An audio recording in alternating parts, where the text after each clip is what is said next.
Hola, buenas noches, bienvenidos al programa Rostros de la Trata, yo soy Diana Correa, el día de hoy nos acompaña Rodrigo.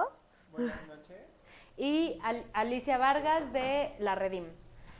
Rodri, si nos pudieras dar por favor los medios de comunicación con el programa. Claro que sí, en redes sociales, Facebook y Twitter, Rostros de la Trata, nuestra cuenta de correo electrónico, rostrosdelatrata@gmail.com y nuestra página web, www.rostrosdelatrata.com.mx. Formas de contacto del canal es en redes sociales, tu diputado JGATV. Muchas gracias. Y bueno, el martes de esta semana, nos acompañó Verónica de La Redim para hablar en el programa que tenemos de radio, y pues para los que no nos pudieron escuchar ese día y también un poco para seguir la conversación que comenzamos con ella, el día de hoy Alicia Vargas nos acompaña. Alicia Vargas es presidenta del Consejo Directivo de La Redim. Y bueno, muchísimas gracias por haber aceptado nuestra invitación y por acompañarnos el día de hoy. Muchas gracias a ustedes por invitarnos.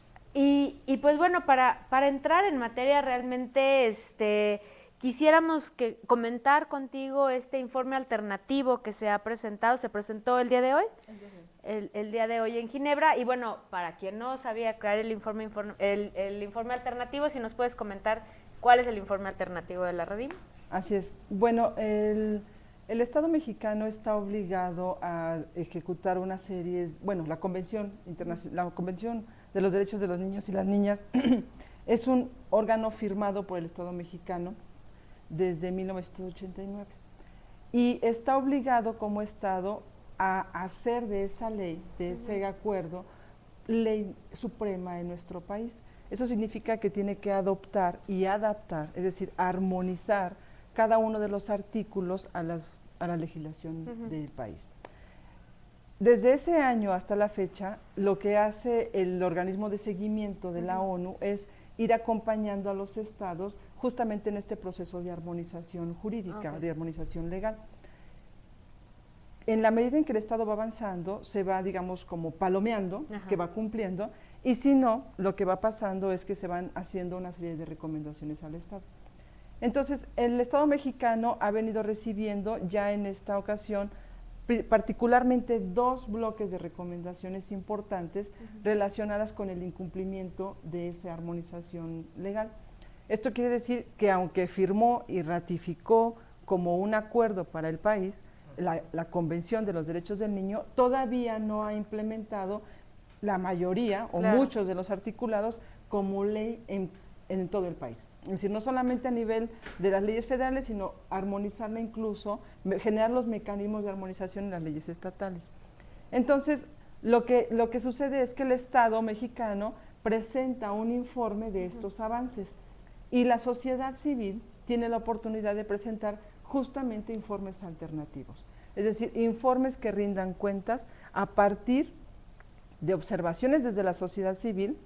En el caso de la Redim, justamente a partir de la propia información oficial que va reportando el gobierno a través de todas sus instancias, de cuál es el estatus que tiene la infancia en nuestro país. Entonces, con esa información, la Red por los Derechos de la Infancia generó un informe, es nuestro segundo informe que generamos, entonces generó un informe que tiene la oportunidad de presentar en Ginebra, en las oficinas de las Naciones Unidas en Ginebra, en un periodo previo a la presentación del nuevo informe que tendrá que presentar el gobierno mexicano. ¿Y estos 2 informes son contrastados por Naciones Unidas o se ven por separado? Efectivamente son contemplados, es decir, no necesariamente se da un valor, bueno, tiene un valor importante la presentación del informe, resulta relevante porque es la otra voz de sociedad civil que presenta una información, y lo que hace el comité de seguimiento es tener un punto de opinión, ¿no?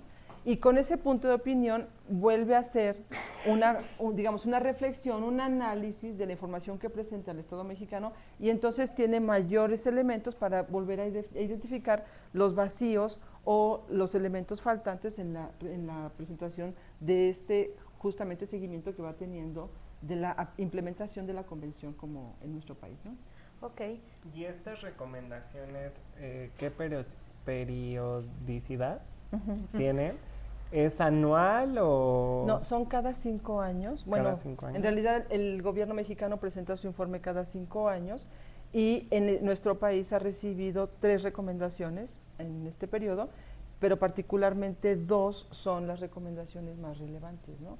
Donde verdaderamente han puntualizado sobre vacíos enormes de nuestro marco jurídico, y no solo el marco jurídico, sino incluso acciones que van en contraposición a veces de la propia ley establecida en nuestro país. O sea, no solo no se ha implementado el mandato de la convención, sino incluso acciones que van en contra del propio marco establecido en el país, que además es muy pobre. ¿Y nos podrías comentar cuáles son esas dos recomendaciones? Sí, bueno, son documentos. Bueno, sí, pero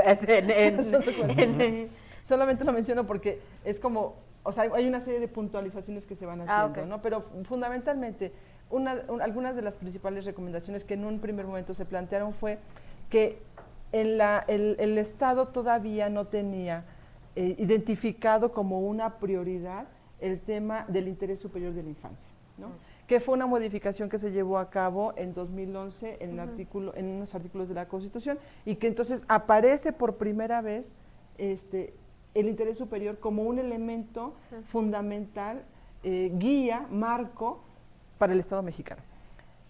Aparece como, en términos, digamos, declaratorios, ¿no? Sí. Una de los elementos que también se recupera, digamos, como parte de las recomendaciones, fue que se implementó por primera vez una ley general de infancia, ¿no? No tengo la fecha precisa, pero me parece que fue como en el año 2000 más o menos, un poquito antes del 2000 creo, la Ley General de los Derechos de los Niños y las Niñas, que es la ley que teníamos vigente hasta este momento, que está en discusión todavía la nueva propuesta de ley preferente que propuso el presidente Enrique Peña, ¿no? Pero entonces, lo que va sucediendo es que se puntualizaron temas, por ejemplo, como no existe una ley, no existe un sistema que permita identificar, un sistema nacional de seguimiento que permita justamente ir identificando esta armonización nacional, porque además recordemos que somos estados federados, ¿no? Entonces tenemos autonomía en términos del marco jurídico y por lo tanto las leyes federales establecen un marco nacional, pero no obligan a los estados, no hay un mecanismo que obligue a los estados precisamente a implementar una ley, digamos, homogénea, ¿no? Para todos los estados. Cada una lo va haciendo respecto a sus propias pues mandatos, incluso constitucionales, ¿no? Entonces, el tema es, por ejemplo, no existe un sistema de seguimiento nacional que vaya permitiendo observar esta armonización en los estados. Asuntos muy puntuales, por ejemplo, fueron como el tema de poblaciones callejeras, ¿no? Tema, por ejemplo, como el tema de la desnutrición infantil, cuestiones como el tema de la violencia dirigida hacia los niños, por ejemplo, como el tema del embarazo adolescente, ¿no? Son puntualizaciones que tienen que ver con la condición de salud, son puntualizaciones que se van anotando y que están relacionados no solamente con los servicios que prestan las instancias correspondientes, sino con que el Estado no tiene obligación, no hay un mecanismo que lo obligue a atender ciertas particularidades de población. Y ahorita, por ejemplo, me recuerdo uno. El programa de distribución de leche, Liconza, está obligado por normatividad a proporcionar leche a los niños entre 6 y los 12 años. A las niñas entre los 12 y los 15 años, a las mujeres después de los 45 años y adultos mayores. Pero no está obligado a dotar de leche a los adolescentes hombres, ¿no? Después de los 12 años y a un grupo de población de mujeres entre los 15 y los 17. Luego entonces, por estructura, por sistema, digamos, es un programa discriminatorio. Claro, sí, ¿no? sí. Entonces, asuntos como ese donde se reporta, por ejemplo, en el informe oficial que el Estado dota cierta cantidad de cuartitos de leche, o sea, millones de cuartitos de leche en un periodo de tantos años a una población identificada entre los 6 años, bueno, desde nacimiento hasta los 15 años. Efectivamente, porque el rango que cubre para las niñas es entre los 2 y los 15, pero no para los hombres, ¿no? No para los adolescentes hombres, ni para las niñas después de los 15 años. Entonces, si reportas en bloque, pues, sí, pues sí está no se nota, sí, ¿no? Sí, No se nota porque entonces te da una cifra que ya quisiera ver al Comité de Seguimiento de la ONU, venía a contar los botitos de leche, claro, ¿no? claro. Pero cuando entras al detalle del reporte de sus propios informes, incluso de la particularidad que tienen la cobertura poblacional de ese tipo de programas, pues identificas un montón de vacíos, ¿no? Por ejemplo, el asunto del tema de violencia dirigido hacia las niñas y los niños, que ahí entramos justamente a esta agenda, ¿no? Que tenemos pendiente, que todavía no logramos identificar, por supuesto en la ley pasada no, y todavía en esta ley propuesta que se está discutiendo en las cámaras, no logramos identificar todavía un sistema de información que nos permita identificar o contar por lo menos con una información diagnóstica que nos dé un estatus de la condición en la que se encuentra la infancia, en el rubro que tú quieras. A eso iba, nos comentaba Verónica, esto el 2011, ¿no? Así Que las entidades federativas dejaron de reportar. Exactamente. O sea, si están contando o no están contando, pues quién sabe por qué no reportan. Sí. Y pues bueno, ¿cómo saber siquiera cuáles son las necesidades si no sabes quiénes son, cuántos son, cómo están, dónde están, ¿no? O sea, y nosotros identificamos esa falta de información justamente a partir de que, bueno, no sé, la Redim tiene un reporte anual que proporcionamos a la opinión pública, al público en general, sobre el estatus de la infancia en nuestro país y que se llama La Infancia Cuenta. Entonces, es un reporte estadístico que tiene registrados 52 indicadores a través de los cuales vamos haciendo una medición sobre las condiciones de la infancia. Entonces, temas, por ejemplo, como el de trabajo infantil, ¿no?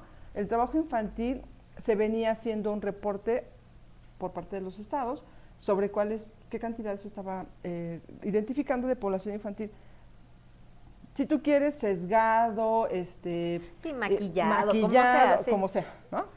Finalmente permitió a UNICEF contar con un primer informe, que es justamente un informe de la condición de infancia en 100 ciudades.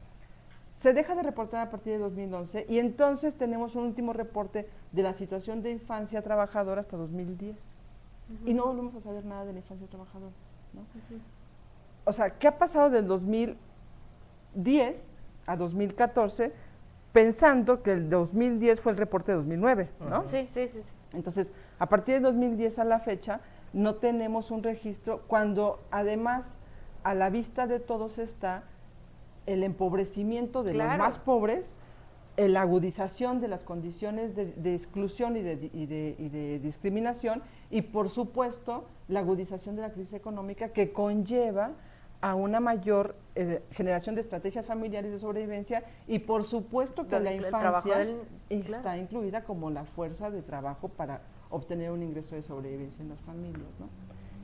Sin ninguna mala intención en muchos casos, yo diría en la mayoría de los casos. Sí, no, es un tema de sobrevivencia. Claro, ¿no? claro. Entonces, lo que tenemos que identificar es, luego entonces, ¿qué está pasando con esa infancia? Porque si la infancia está se le está atribuyendo responsabilidades que no corresponden a su edad, si el trabajar les está representando la disminución de una serie de actividades que conllevarían a su desarrollo personal, entonces hay evidentemente derechos que no se están garantizando en esos niños, ¿no? ¿Cómo saberlo? Bueno, pues sí tendríamos que identificar justamente a partir de un informe que se reporte, es decir, que los estados digan qué hacen con sus niños y que lo digan de una manera, digamos, estructurada, porque podrías tú ir a la Secretaría de Salud de cualquier estado que quieras y te van a decir, en esta Secretaría de Salud se atendió a 40 niños, ¿no? Y entonces podríamos ir, pues no sé cómo le hacemos, pero bueno, podríamos ir a toda la secretaría, ¿no? Y entonces a lo mejor tienes un dato a partir de los reportes de gobierno, de los informes de gobierno, de los informes anuales, ok. Pero ¿cómo hacerlo? O sea, es de repente información muy dispersa, porque te reporta el DIF, te reporta la Secretaría de Salud, te reportan la Secretaría de Educación Pública, te reporta Seguridad Pública, te reportan todas las secretarías sus acciones aisladas, porque además son acciones aisladas, no son acciones que vayan en concordancia, bajo una política de atención a la infancia, ¿no? Entonces, no tenemos manera de saber exactamente en este momento cuál es el estatus de la infancia en nuestro país. Te enteras por notas, ves notas periodísticas y entonces descubres que de unos años para acá tenemos infancia involucrada en los cárteles de narcotráfico, ¿no? Tenemos infancia a la que se le ha agudizado, por todo lo que represente la pobreza o lo que sea, se le ha agudizado condiciones de violencia, ¿no? Y que llega a puntos de violencia verdaderamente extrema, ¿no? Y que lo que está sucediendo es que los impartidores de justicia están, digamos, haciendo un corte de aplicación de justicia en el marco de la justicia en general. No hay alguna sección, o las procuradurías están sumamente limitadas, las procuradurías de infancia, para implementar justicia a una población, porque no tienen ni siquiera la estructura adecuada para poder atender la demanda, ¿no? Entonces te vas encontrando con muchos como problemáticas que cuando tú logras hacer como una visión, tener una visión un poco más panorámica, dices, híjole, la situación de nuestra infancia verdaderamente está en el abandono completo, solamente por el simple hecho de que ni siquiera la tengamos visible. Claro. ¿No? Quisiera, ahorita que comentabas, tal cual voy a leer los puntos de la agenda emergente, si las podemos comentar. Me parece muy, muy importante todos y cada uno de ellos, y si me permiten voy a leer cada uno de los puntos. Dice: derecho a la integridad personal y a no ser víctima de tortura, derecho a no ser víctima de desaparición forzada, obligaciones del Estado para combatir el secuestro, la venta y la trata de niñas, niños y adolescentes, consumo y tráfico de drogas, narcoexplotación, que es justo la que ahorita comentabas, y feminicidio en niñas y adolescentes. Si podemos empezar con este último, en el caso, bueno, para los que vivimos aquí en el Distrito Federal, la zona metropolitana, me parece que si acaso hemos estado siguiendo este tipo de temas, yo creo que ya para ahorita nos dimos cuenta que hay un grave problema, particularmente en el Estado de México, de desaparición de jóvenes, adolescentes, chicas más o menos 12, 16 años, y yo de repente, el otro día comentaba con un amigo, yo no sé si es porque estoy siguiendo el tema, o si porque en verdad, porque a cada rato estoy viendo, y desapareció en Ecatepec, y desapareció en, no sé, o sea, en todos estos lugares de la zona metropolitana, ¿no? Y si pudiéramos entonces comenzar con eso. Sí. De hecho, yo creo que no es una percepción personal tuya.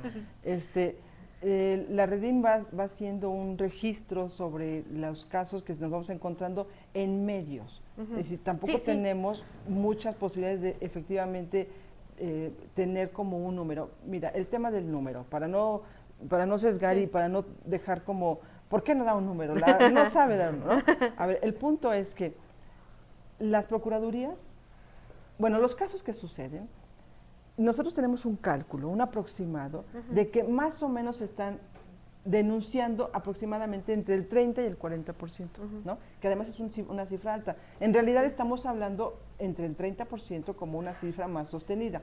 Es decir, de 10 casos que suceden, solamente 3 llegan a ser a presentar una denuncia.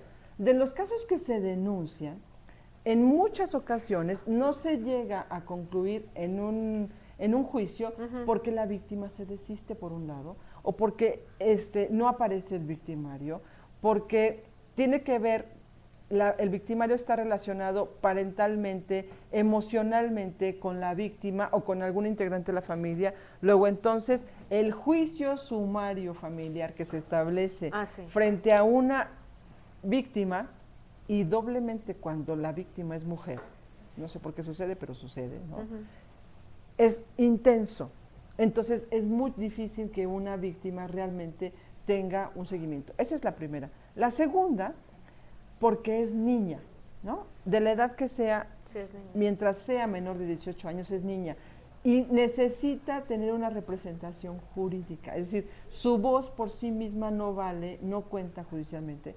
y requiere tener una representación, y adivina quién es el representante, pues la mamá o el papá, que otra vez son sí. generalmente los victimarios, ¿no? O tenemos parientes de otro tipo, o sea, otro parentesco que también son victimarios, pero por el lazo consanguíneo. ¿Cómo le vas a hacer esto a tu primo? ¿Cómo le vas a hacer esto a tu tío? O a ¿no? tu tío, a tu abuelo, etcétera.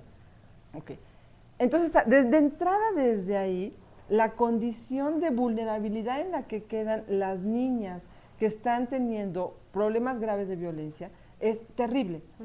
Pasamos a la parte donde, bueno, se denuncia, ¿no? Entonces, logramos que de todos pasen, ¿no?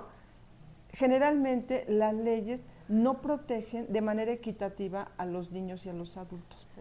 Entonces, el tema de las declaraciones pasa por el estudio psicológico, con psicólogos no siempre preparados ni capacitados para recibir una denuncia de una persona menor de edad, y entonces pasa por el tema de creer o no creer, ¿no? Que a veces queda a la percepción del juez. Entonces, porque además es interpretativo, sí, ¿verdad? Claro. Y es interpretativo desde un enfoque psicológico, psiquiátrico, etcétera. Luego entonces, pues parece ser que sí, pero como fue hace 6 meses, entonces ya no está como la prueba totalmente contundente. El moretón se te borró, no tomaste una foto en el momento, no hay una grabación, o sea, no tienes una cámara. ¿Cómo no tienes una cámara para grabar en el momento? ¿No? Dice tu hermano que no es cierto. Dice tu hermano que no es cierto, además ya todo el mundo dice que tú alucinas, ¿no? Sí. Y además déjame que ahorita recuerdo, el tema de las mujeres están locas es desde chiquitas. Ah, sí, ¿no? sí. O sea, las mujeres están locas desde chiquitas hasta para siempre. Cualquier acusación masculina, las mujeres están locas, ¿no? Entonces, verdaderamente es terrible la postura adultocéntrica, machista, ¿no? Que cae sobre la cabeza de una niña, de una menor de edad, que está intentando en ese momento establecer una denuncia. Pasamos al tema de la denuncia está, y por fortuna lo sentenciaron y está en la cárcel, ¿no? Los reportes que puede entregar el DIF, los ministerios públicos, las instancias de justicia son absolutamente limitados y sesgados, porque entonces te vas a encontrar asuntos como lo que pasaba, por ejemplo, en Ciudad Juárez, ¿no? De tantas mujeres muertas, pero no hay una identificación contundente de cuántas son menores de edad. Sí, son mujeres. Entonces son mujeres asesinadas, son mujeres desaparecidas, y desde mujeres, desde la niña de 6 años o 5 años hasta la mujer de 45 que desapareció, ¿no? Entonces no hay la sensibilidad, la identificación, la importancia de reconocer un rango de edad donde puedas poner el foco de exactamente qué es el problema que está pasando con las menores de edad. Entonces, evidentemente nos encontramos con una cifra donde después de que te reportan, como Liconza, ¿no?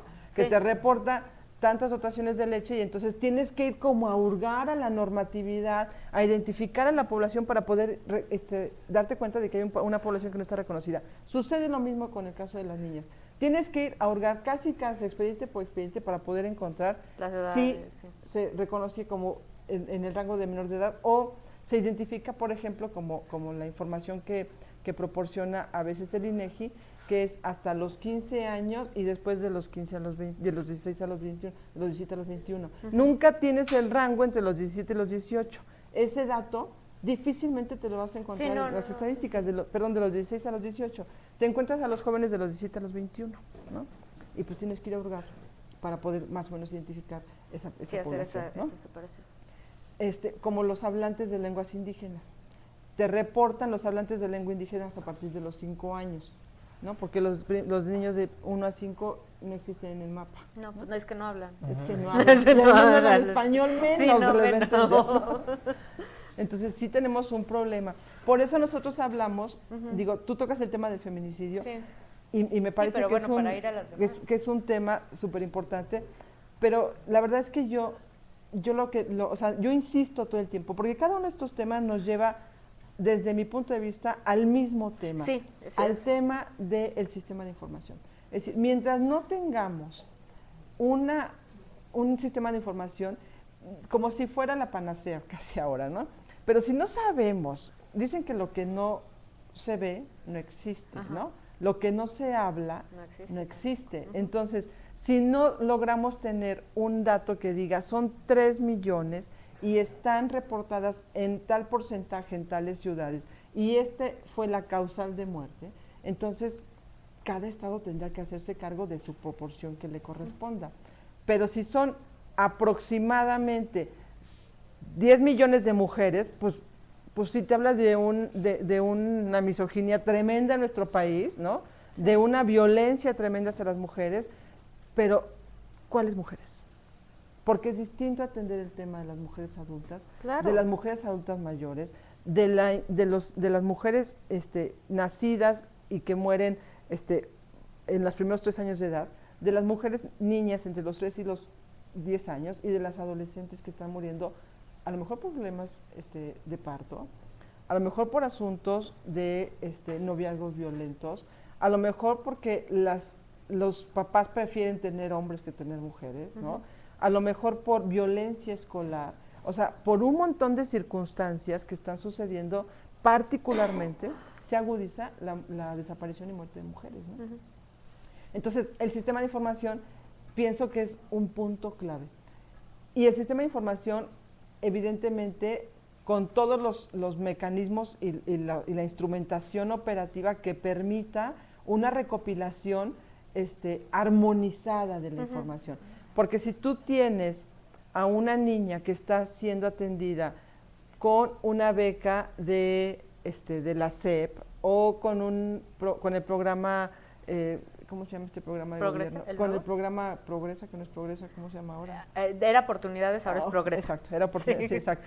El programa Progresa, que han sido oportunidades, ¿no?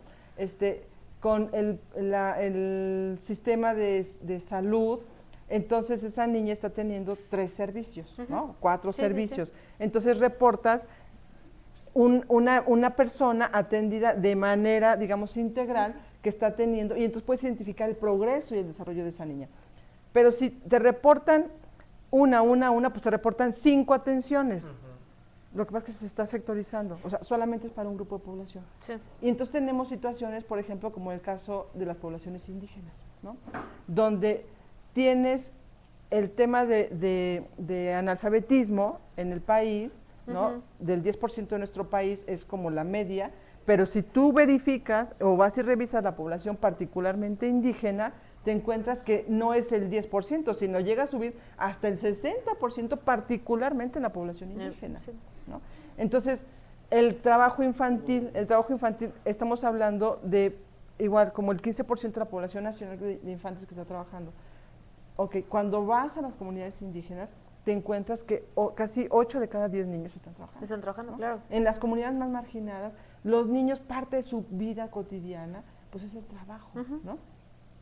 Y forma parte incluso, tiene que ver con todo un proceso de proyección de vida. Incluso una de identidad cosmovisión. comunitaria, o sea, Exacto. ¿no? Parte de la formación. Alguna vez, no me acuerdo quién comentaba, en una comunidad el ir y aprender a cortar caña era lo que hacían las familias para, o sea, en ese momento iba toda la familia y en ese momento convivían, o sea, esa era la convivencia familiar, ¿no? O sea, el estar platicando y el más allá de estar sentados alrededor de una mesa platicando, que quizá para nosotros en la Ciudad de México sea quizá lo normal, para él era ir, salir y mientras estaban, y esa era la convivencia. Parte de la dinámica. ¿No? Entonces, sacar de repente o decir, bueno, pues es que esto está mal y entonces vamos a sacarlo sin entender qué está pasando alrededor, bueno, pues más que un beneficio estamos ahí rompiendo, ¿no? Exacto, pero también cómo garantizas, por otro lado, que esa parte de trabajo efectivamente tenga esta conceptualización de desarrollo y que no impida, ¿no? Sí, o sea, que no significa que el niño ya no va a jugar, que el niño ya no va a la escuela, o se relaciona con otros niños, ¿no? O sea, el asunto, por ejemplo, en comunidades indígenas es que los indígenas comen chile, maíz y frijoles, y pues es que les encanta realmente andar descalzos, porque es su contacto energético con la tierra, ¿no? Hay toda una cosmovisión, hay toda una explicación de la cosmovisión, pero, pues sí, lo que pasa es que si tuvieran zapatos o si tuvieran un guarache que les permita protegerse de los piquetes de víbora, pues sería maravilloso, ¿no? Sí. Entonces, y además, pues si comen chile, frijol y maíz, porque eso es lo que se da en su tierra, porque tiene incluso una representación simbólica, pero no les caería nada mal un vistecito, ¿no? De vez en cuando, De pues vez en sí, ¿no? cuando. Digo, Ajá. o sea, tenerlo ahí si quieren. por lo menos, o sea, hay que identificarlo y poder como sopesar las condiciones que han gestado exclusión social de las y pobreza, por supuesto, de las condiciones que tienen que ver con una cuestión más de la interpretación del mundo. Lo que pasa ¿no? es que yo creo, y en el caso de los indígenas, y también sucede con la infancia, esta idealización, ¿no? De es que esta conexión con la tierra y entonces por eso andar descalzos. Y esta misma idealización, creo, sucede con la infancia, ¿no? O sea, estos niños, y por eso de repente nos choquea cuando vemos a niños como el caso tan sonado del dichoso Ponchis, ¿no? De este niño, sicario de Cuernavaca, porque pues nada tiene que ver con esa imagen del niño bueno, inocente, puro de corazón, ¿no? Y entonces caemos en la revictimización del niño, ¿no? Porque entonces el niño es malo, y entonces como es malo, ¿no? O sea, así nada más, así tal cual, o sea, bien y mal, y entonces está el malo, y entonces que lo juzguen como si fuera adulto, que ¿cómo es posible que vaya? O sea, ¿no? Todo esto. Y creo que entra no, ¿en serio? Creo que entra también en esto, de repente temas que quizá no hemos querido ver el feminicidio, en esta agenda que estaba comentando, la tortura, el uso de niñas y niños en las actividades de la delincuencia organizada, ¿no? Los dichosos halconcitos y halconcitas, porque hasta, ¿no? Ya es halconcitos y halconcitas, las que se usan de mulas, que se usan de todo esto, que quizá como seguimos viendo a la infancia, y esa es quizá una percepción muy personal, que seguimos viendo a la infancia como un objeto de protección, ¿no? No como personas sujetos de derechos, sino como un objeto de protección. Entonces, de repente, yo no sé si hasta ni siquiera sabemos cómo reaccionar a estas realidades que está viviendo la infancia. Pero es que es lo mismo, ¿no? No sabemos reaccionar porque no tenemos información, no claro, hay no sabemos cuántos son, no sabemos contra qué estamos peleando, porque tampoco tenemos este censo que, como usted decía, o sea, existen muchísimas causas de feminicidio, pero no sabemos cuál es la más alta. O sea, tenemos un aproximado, pero no nos consta. Entonces, pues no sabemos contra qué y si es muy necesario. Yo pondría sobre la mesa como 3 temas, ¿no? Me parece que, bueno, pues el lunes vuelven a retomar esta ley en el Senado, se pasa del día de hoy al lunes, se va a hacer una votación y se van a identificar las reservas. Es decir, cuáles son los puntos, digamos, pendientes y en los que hay que tener como mucha claridad sobre qué sigue sobre esa ley. Particularmente, por ejemplo, el tema de la implementación. Martín suele decir, Martín, el director de la Redim, que el diablo está en los detalles, ¿no? Entonces, efectivamente habría que identificar si se crea un sistema, cuáles son los mecanismos de ese sistema.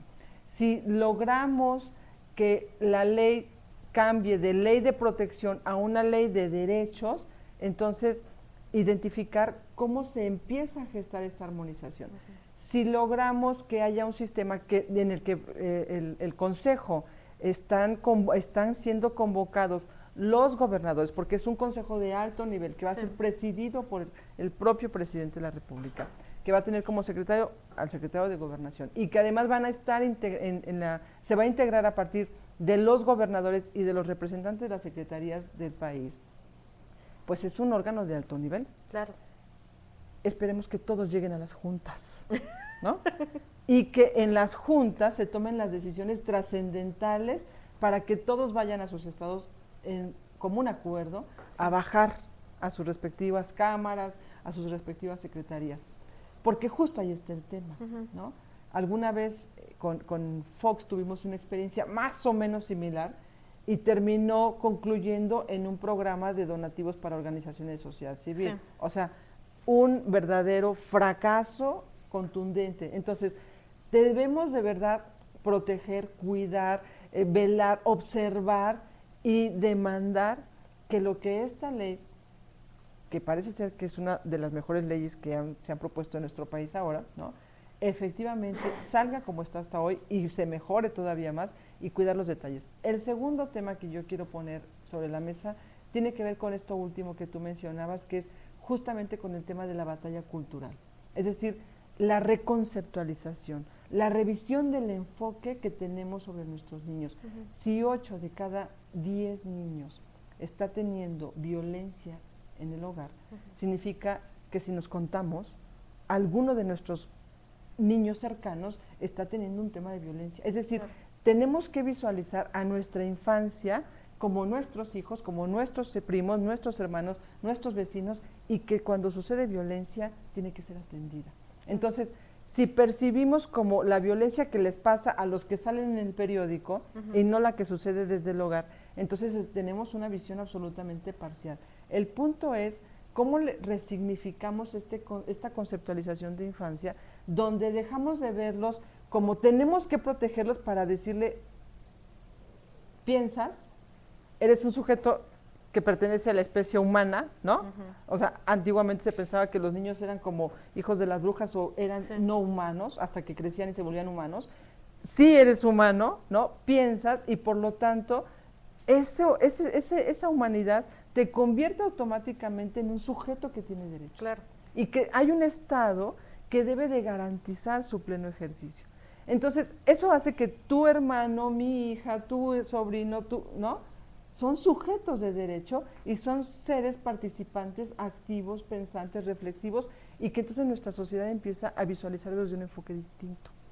En la toma de decisiones, ellos son partícipes. Por cierto, dicho sea de paso, hay 2 temas pendientes en esta ley. Uno, no aparece por ningún lado de la ley el que sean escuchados los niños. Y 2, no aparece todavía el que la sociedad civil forme parte de este consejo más que con voz, ¿no? Cuando muchas de las acciones que se han hecho sobre infancia son de la sociedad civil. Son de la sociedad civil. Sí, absolutamente. 8 de cada 10 albergues los atiende sociedad civil. Sí. Entonces, algo hemos hecho hoy de bien en esta sociedad. Bueno, como pueden ver, nosotros nos podríamos seguir aquí platicando un muy buen rato. Vamos a volver a invitar a la Redim, sea Alicia, Verónica, que nos acompañen y podamos seguir con esto. Particularmente ahora, como comentaba Alicia, el lunes van a seguir las discusiones sobre esta ley. Es una ley que tenemos que seguir observando, tenemos que seguir viendo cuál va a ser el resultado de esta. Redim tenía una campaña que me parece todavía la tienen, que es por una ley de altura. Por una ley de altura, por cierto, no sé si hay imágenes, pero hubo mientras eventos me pueden salir que se llevaron a cabo en varios estados del país. La Redim tiene organizaciones, tiene 77 organizaciones en su coalición y tenemos presencia en 17 estados del país. Y bueno, Martín, que ahora está en Ginebra, también mandó su foto desde allá, ¿no? Porque estábamos haciendo presencia mundial, ¿no? Muy bien. Pero el punto es que los niños también están siendo partícipes, las organizaciones, sociedad civil, somos conscientes, estamos interesados, estamos preocupados, hay incluso angustia y crisis nerviosa de aquí al lunes, ¿no? Porque es trascendental. Nosotros pensábamos que si esta ley no tenía la suficiente consistencia y solidez para transformar la realidad de estos niños, implicaría por lo menos un retroceso de 20 años más para poder atender el tema de infancia. Entonces, esta ley es un parteaguas en la vida de cómo nuestro país percibe, atiende y garantiza los derechos de niños y niñas. Por eso es tan importante, es tan fundamental que esta ley le demos seguimiento hasta el lunes que el Senado esté tomando una decisión, ¿no? Los invitamos, les repito, los invitamos a seguir lo que está sucediendo con esta ley, para seguir a la Redim también en redes sociales. En redes sociales es Derecho a Infancia Bueno, @Derecho Infancia es nuestro Twitter, la página es Derechos Infancia México, no, Infancia. derechoinfancia.org.mx, que es nuestra página web. Y bueno, pues la verdad es que estamos permanentemente, búsquenos de todas maneras, googleen y pongan Derechos Infancia Redín y aparecemos, porque en la página se está reportando casi un estatus continuo de cómo está en este momento las decisiones pues oficiales, ¿no? Y por supuesto también de las acciones que la sociedad civil de infancia estemos haciendo encaminadas a tener justamente una ley de altura como el país que somos, ¿no? Sí, bueno, pues muchísimas gracias, Alicia, por habernos acompañado. Rodri, muchas gracias a todas y a todos. Buenas noches. Y nos vemos la siguiente semana y los invitamos a quedarse con el programa de respuestas.